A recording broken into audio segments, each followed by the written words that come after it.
actually took a 50% wage cut at one point in my career at Hearts that I never spoke publicly about to stay at the club because I was so attached to the club. I loved the club. I loved being around the club.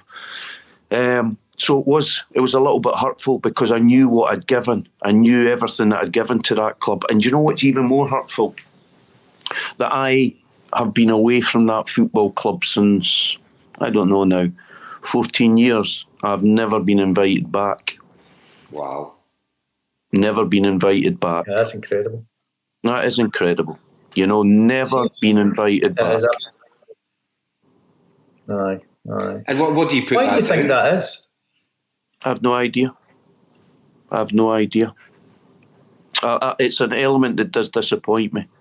And it's interesting because, again, and one of the things, and I accept this was my career, but it's, you know, most players at the end of their career, you know, and they go into coaching, there's always openings within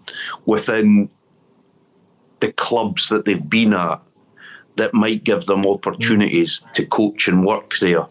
My trouble is that when I left Dundee United and I went back with Hearts, the Dundee United fans, you know, resented me.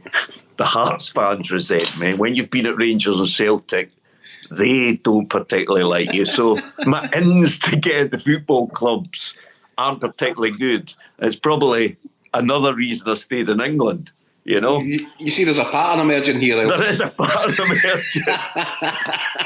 I was the one that carried the power at the time. The managers didn't even carry the power, many of them. Because there was one given in every second week. There was one, absolutely. So on every single aspect, whether it was players trying to negotiate their way out of the club, whether it was certain players that were looking for operations on an injury, whether there was coaches and assistant coaches that weren't particularly happy about certain aspects, they were all coming to me. And it was relentless. It was absolutely relentless. Nothing was getting dealt with. I had all of this on my shoulders. The day that I left the club, Valdas Ivanauskas called me into his office. I had a meeting at Tynecastle at 2:00, and he called me into his office at 12:30 at the training ground, and he offered me the assistant manager's job. And I told him it would go against everything that I'd stood for. I then, 1.5 hours later, arrived at a meeting at Tynecastle where they were telling me the polar opposite. They were telling me they wanted me out this club, that it could no longer progress with me being around. So that's why I do feel there was agendas within the club.